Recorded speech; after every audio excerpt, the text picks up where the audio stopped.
Sarah walked into the crowded airplane hangar with her small duffel bag slung over her shoulder.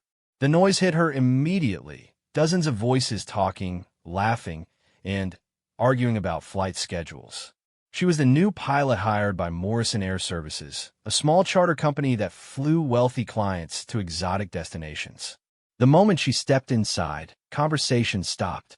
20 pairs of eyes turned to stare at the petite woman with short brown hair and calm green eyes. She wore simple jeans and a black t-shirt, looking nothing like what they expected from their new pilot. "Are you lost, miss?" asked Jake Morrison, the owner's son, with a smirk. "The customer lounge is through that door."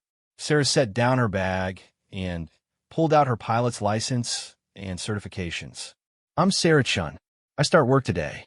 Jake's smirk widened as he looked at the papers. The other pilots gathered around, their expressions ranging from amused to skeptical. Tom Bradley, a gray-haired veteran with 30 years of flying experience, shook his head slowly. "Sweetheart, this isn't a video game," Tom said, his voice dripping with condescension. "We fly million-dollar aircraft carrying very important people. One mistake up there, and careers are over." Sarah remained calm, though her jaw tightened slightly. "I understand the responsibility." "Do you now?" laughed Marcus Rodriguez, another pilot. "Tell me, how many hours do you have on a Cessna Citation? Ever flown in weather that would make grown men cry?" The questions came rapid fire from the group. How many cross-country flights? Ever dealt with engine failure? What about flying in mountains? Each question was asked with barely concealed mockery, as if they were testing a child's knowledge of flying toy planes. Sarah answered each question professionally, but she could see they weren't really listening to her responses. They had already made up their minds about her capabilities based on her appearance. "Look, honey," Jake said, putting on a fake sympathetic tone, "maybe you should start with a smaller company. Learn the ropes somewhere less demanding. We can't afford to babysit new pilots here." The hangar erupted in chuckles and knowing looks. Several pilots nodded in agreement, crossing their arms as they waited for Sarah to admit defeat and walk away. Instead, Sarah calmly zipped up her bag and looked around the group. "When's my first flight scheduled?" Jake checked his clipboard, clearly annoyed that she wasn't backing down. "Tomorrow morning, 7 a.m. sharp. Flying the Harrison family to their ranch in Montana. It's a challenging route through mountain passes." "I'll be here at 6:30, Sarah replied simply. As she turned to leave, Tom called out, "Better get a good night's sleep. And maybe say a prayer or two. Flying isn't like whatever you did before this." Sarah paused at the door, but didn't turn around. "You're right. It's not." Then she walked out, leaving behind a group of men convinced they would never see her again after her first disastrous flight. That evening, Sarah sat in her small apartment, reviewing weather patterns and flight routes on her laptop. She had faced this kind of treatment before, people judging her abilities before giving her a chance to prove herself. The difference was that in her previous career, doubt could get people killed. She touched the area on her left shoulder where her old tattoo was hidden beneath her shirt. Most people would never see it, and she preferred it that way. Her past was something she kept private, something that belonged to a different version of herself. Her phone buzzed with a text from her friend Maria. "How was the first day at the new job?" Sarah typed back, "Same as always. They think they know everything about me." "Their loss," Maria responded. "Want to grab dinner and tell me about these idiots?" Sarah smiled for the first time all day. "Maybe tomorrow. I have an early flight." As she prepared for bed, Sarah ran through her mental checklist for the morning flight. Weather conditions, alternate routes, emergency procedures, all the things that had become second nature to her over the years. She had flown in conditions that would terrify most civilian pilots, navigating through hostile territory where a single navigation error meant death. A commercial flight to Montana would be like a peaceful Sunday drive compared to what she was used to. But she wouldn't tell them that. Not yet. Tomorrow, she would let her flying do the talking. Sarah arrived at the hangar at 6:15 the next morning, finding the place almost empty except for two mechanics preparing her aircraft. The Cessna Citation gleamed under the fluorescent lights, its white paint job reflecting her movements as she walked around it. conducting her pre-flight inspection. Jake Morrison appeared just as she finished checking the engines, coffee mug in hand and sleep still in his eyes. He had clearly expected to arrive before her, maybe catch her struggling with the checklist or looking lost. "You're early," he said, trying to hide his surprise. "Always am," Sarah replied, running her hand along the wing's leading edge, checking for any ice or damage.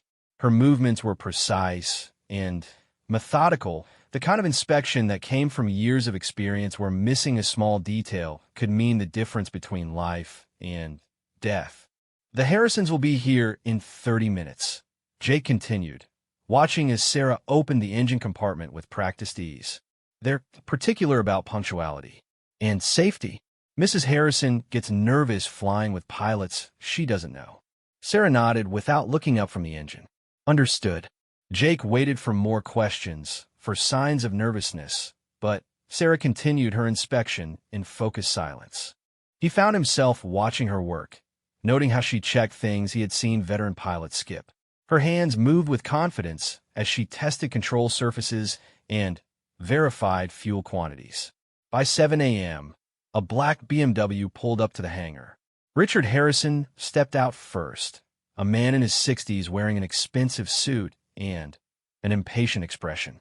His wife Margaret followed, clutching her purse and looking around nervously. "Where's our pilot?" Richard demanded as Jake approached. "Right here, sir." Jake gestured towards Sarah, who was finishing her external inspection. "Sarah Chun, one of our finest pilots." Margaret Harrison's face went pale. She looked so young. "Are you sure she's qualified?" Sarah overheard the comment, but continued working. She had dealt with nervous passengers before, though in her previous career, they were usually wounded soldiers being evacuated from combat zones, not wealthy civilians worried about their comfort. "Mrs. Harrison," Sarah said, approaching with a warm smile, "I understand your concerns. Would you like to see my certifications and review our flight plan together? We need to be in Montana by 11 for a business meeting. Can you get us there on time? Weather's clear, and we have favorable winds," Sarah replied calmly. "Flight time will be approximately 2 hours and 15 minutes. We'll arrive with time to spare." As they boarded the aircraft, Sarah noticed Tom Bradley and Marcus Rodriguez had arrived to watch the departure. They stood near the hangar entrance with knowing smirks, clearly expecting to witness a disaster. First time flying solo for the company, Tom called out loud enough for the passengers to hear. "Hope you study the manual." Margaret Harrison gripped her husband's arm tighter. "Maybe we should take a commercial flight instead." Sarah felt a familiar calm settle over her as she started the engines. This was the moment she always loved, when all the noise and doubt faded away, leaving only her, the aircraft, and the sky ahead. The engines spun up smoothly, and she began her radio communications with the tower. "Morrison Air Services Charlie Echo 77, ready for departure," she spoke in her headset, her voice steady and professional. During taxi, she explained each step to her passengers in a calm, reassuring voice.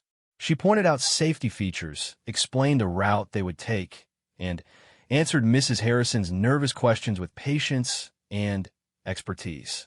As they lifted off, Sarah felt the familiar surge of adrenaline that came with flight.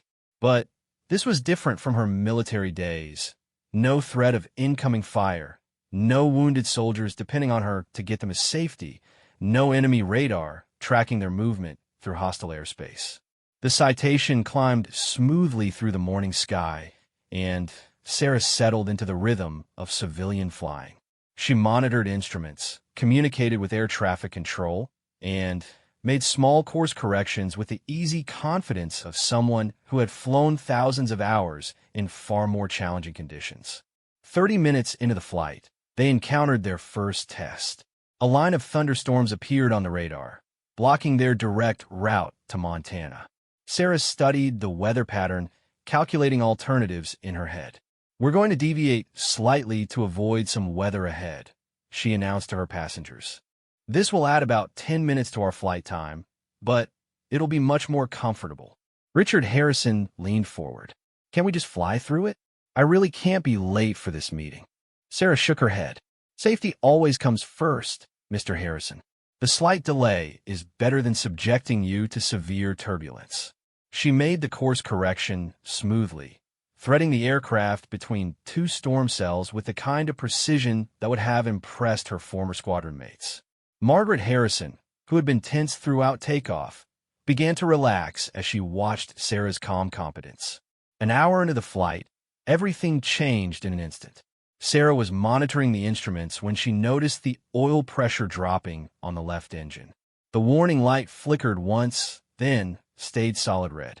In the same moment, she felt a subtle vibration through the controls. "Ladies and gentlemen," she said calmly into the intercom, "we're experiencing a minor engine issue. I'm going to make a precautionary landing at the nearest airport."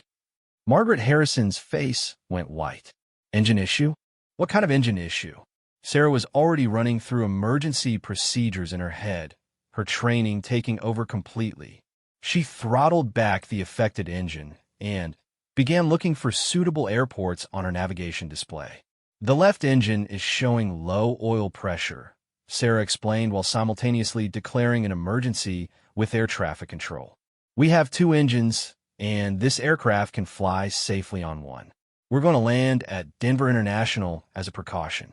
Richard Harrison unbuckled his seatbelt and started to stand up. "I need to make a phone call. This meeting is extremely important." "Sir, please remain seated with your seatbelt fastened," Sarah said firmly, her voice carrying an authority that made him immediately comply.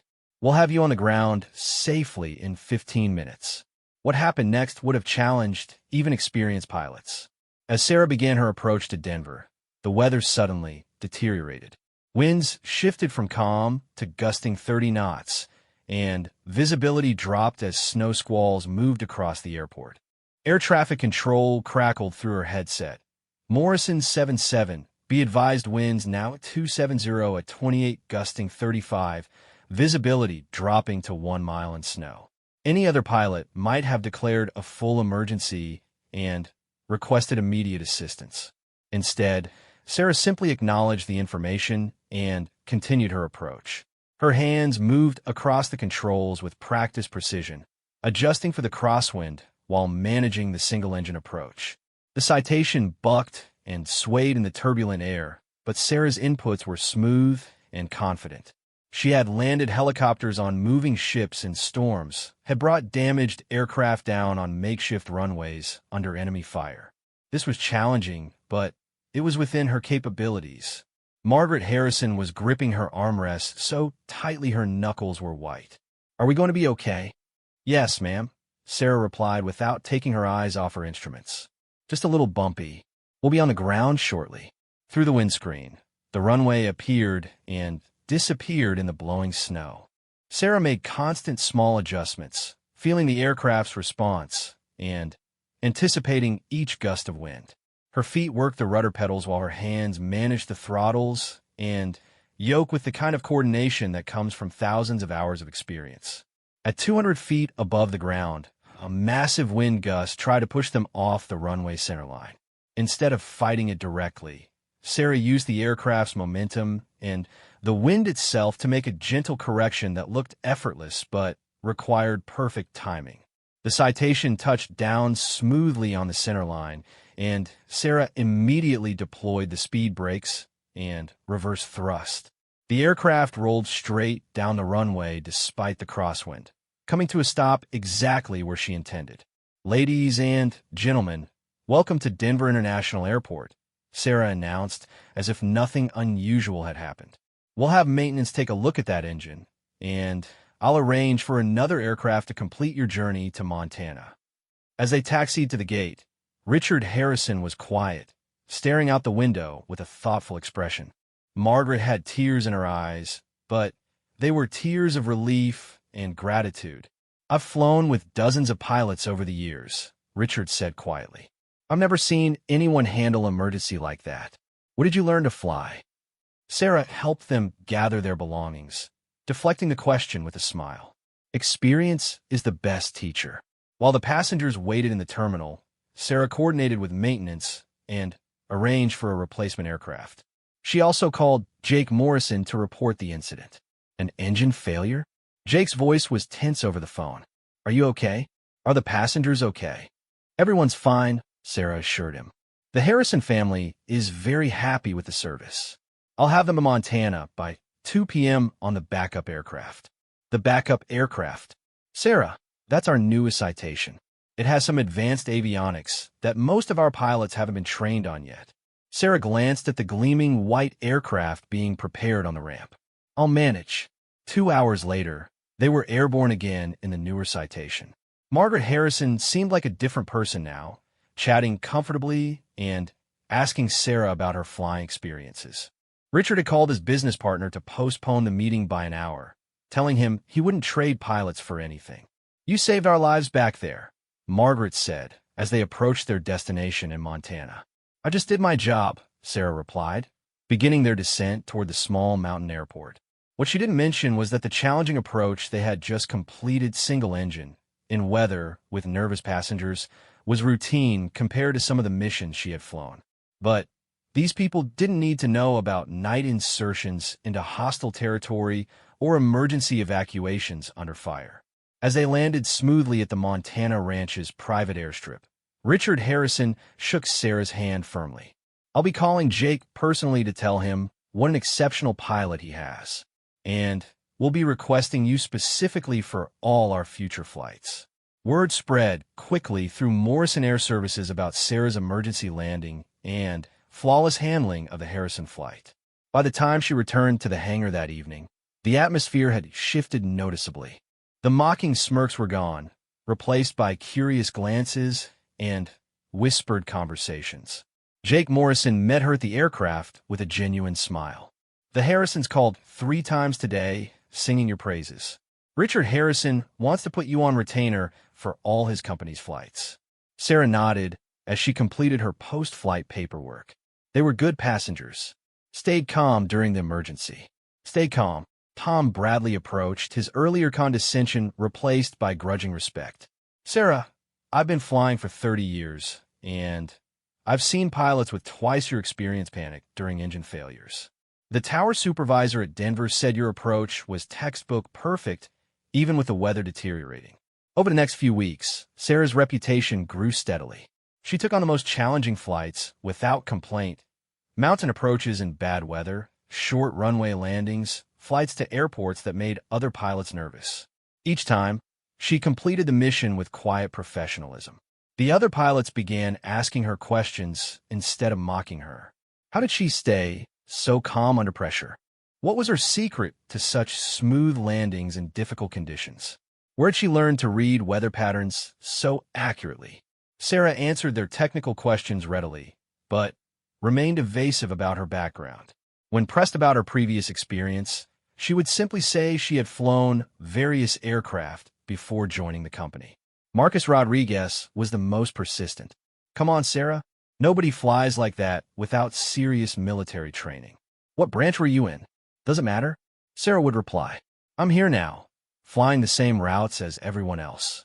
The mystery only deepened her growing legend among the pilots. Rumors began circulating. Some said she was former Air Force, others guessed Navy. A few suspected she might have been a test pilot or worked for some classified government program. The speculation reached a peak when Morrison Air Services received a contract to fly a group of retired military officers to a reunion. The passengers included several former Navy SEALs, Army Rangers, and Marine Corps veterans. These were men who had seen combat, who could spot authentic military bearing from across a room. Sarah was assigned as their pilot for the flight to San Diego. As the veterans boarded her aircraft, she noticed their assessing glances, the way they automatically checked exits, evaluated her confidence level, and observed her equipment handling. Ma'am, said Master Chief Petty Officer retired Jim Walsh, a weathered man with intense blue eyes and multiple service ribbons on his jacket. Mind if I ask your background? You move like military. I try to stay professional, Sarah replied diplomatically. The flight proceeded normally until they encountered severe turbulence over the desert. The aircraft bucked and rolled as they hit massive thermals rising from the heated ground below. Most passengers would have been terrified, but These veterans simply tightened their seatbelts and waited it out. What impressed them wasn't just Sarah's skill in handling the rough air. It was her communication style. Her updates were crisp, informative, and delivered with the kind of calm authority they recognized from their own dangerous missions. 2 minutes of moderate chop ahead, then we'll be in smooth air, she announced. I'm adjusting altitude to minimize the bumps. Colonel Mike Stevens, retired Army Special Forces, leaned forward to his seatmate. That's not civilian pilot talk. She's giving us tactical updates like we're on a mission. After landing smoothly at San Diego, the veterans lingered near the aircraft instead of hurrying to their reunion. Master Chief Walsh approached Sarah as she completed her shutdown checklist. Ma'am, I've flown with a lot of pilots over the years, military and civilian. You got something special. That calm under pressure, the way you briefed us during turbulence, that comes from serious training. Sarah smiled politely. Thank you for the compliment. It's not a compliment. It's an observation, Walsh continued. Whatever service you were in, whatever you did, you were good at it. Real good. As the veterans gathered their gear, Sarah overheard fragments of their conversations. Definitely military. Helicopter pilot, maybe. Could be Air Force Special Operations. The way she handled that weather, she's seen worse. Colonel Stevens paused at the aircraft door. Ma'am, just so you know, we appreciate flying with someone who understands the mission comes first. Haven't felt that safe in an aircraft since my active duty days. That evening, Sarah sat in the hotel bar where the military reunion was being held, having been invited by the veterans she had flown. She listened to their stories of brotherhood, sacrifice, and missions in distant countries. The conversation was comfortable and familiar, filled with the kind of understated humor that masks serious experiences. You should share some of your flying stories, suggested Walsh. I bet you've got some good ones. Sarah sipped her coffee and smiled. I prefer listening to yours. What she didn't say was that many of her own stories involved flying into places these men had fought, extracting wounded soldiers under fire, or delivering supplies to remote outposts. Her missions have been classified, her unit's existence officially denied, her aircraft bearing no national markings. As the evening wound down, Colonel Stevens approached her again. Sarah, I don't know what unit you served with, but I know dedication when I see it. Thanks for your service, whatever it was. The simple acknowledgement hit her harder than she expected. These men understood the weight of duty, the cost of serving in shadows. Their respect meant more than any civilian praise she might receive. The revelation came 3 months later on what should have been a routine flight to Las Vegas. Sarah was flying a group of corporate executives when their Citation developed hydraulic problems during approach. The landing gear wouldn't fully extend, and the backup systems failed to respond. Sarah declared an emergency and began circling the airport while running through every possible solution. The executives in the cabin grew increasingly nervous as she explained the situation and requested emergency vehicles be positioned on the runway. Is there anything you can do? Asked David Park, the lead executive, his voice tight with anxiety. I'm working through the options, Sarah replied calmly. We're going to make an emergency landing with partial gear extension. The nose gear is down, but the main landing gear is only partially locked. What happened next surprised everyone, including Sarah herself. As she prepared for the challenging landing, her body reacted automatically to the stress and adrenaline. The muscles in her left shoulder tensed and relaxed in a familiar pattern, and she absently rolled her shoulder to work out the tightness. The movement caused her shirt to shift slightly, revealing just the edge of a tattoo that had been hidden beneath the fabric. David Park, sitting in the front passenger seat, caught a glimpse of what looked like an eagle, an anchor, and a trident, symbols he recognized immediately. His eyes widened in shock. As a former Marine, he knew those symbols belonged to only one group of people. Sarah was too focused on the emergency to notice Park's reaction. She lined up for approach, managing the aircraft's asymmetric handling with steady hands and perfect timing. The landing was a masterpiece of piloting skill. She touched down with just the nose gear and one main gear, keeping the aircraft balanced until it slowed enough for the damaged gear to support their weight. As they rolled to a stop surrounded by emergency vehicles, the cabin erupted in applause and cheers. Sarah simply smiled and began her shutdown procedures as if she had just completed a normal landing. "Ladies and gentlemen, welcome to Las Vegas," she announced. "Emergency crews will assist with your deplaning. Thank you for flying with Morrison Air Services." As the passengers gathered their belongings, David Park lingered behind. When the cabin was empty except for the two of them, he spoke quietly. "That's a Navy SEAL tattoo on your shoulder." Sarah froze for a moment, then continued packing her flight bag without looking up. "I don't know what you're talking about." "I'm former Marine Corps," Park continued. "I've worked with enough SEALs to recognize the trident. The eagle, anchor, and trident, that's the special warfare insignia. And the way you just landed this aircraft with partial gear failure, that wasn't civilian training." Sarah finally looked at him, her calm green eyes meeting his steady gaze. After a long moment, she spoke in a voice barely above a whisper. "Some things are better left in the past."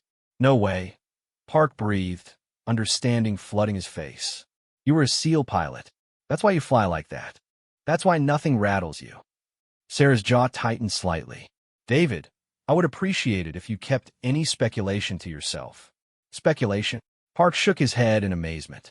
"Lady, I just watched you perform a miracle landing that would have challenged pilots with decades of experience. And now I know why. You've probably landed damaged aircraft in places where mistakes meant death for your entire team." He was right, though Sarah wouldn't confirm it. She had indeed flown countless missions with damaged aircraft, bringing wounded operators back from deep behind enemy lines when commercial pilots would have considered the flight impossible. "The SEALs don't officially have female pilots," Park continued, working through the implications. "Which means you were part of something even more classified. Some kind of special access program." Sarah shouldered her bag and headed toward the aircraft door. "David, I'm just a charter pilot now. That's all that matters." "Is it?" Park followed her. "Because what I just witnessed wasn't just exceptional flying. That was someone who's trained to bring people home safely no matter what. That's not something you leave behind." As they exited the aircraft, Sarah saw Jake Morrison rushing across the tarmac with several maintenance technicians. The concern on his face was genuine. Losing an aircraft, even to mechanical failure, could cripple a small company like Morrison Air Services. "Sarah, is everyone okay? What happened up there?" "Hydraulic failure caused partial gear collapse," Sarah reported professionally.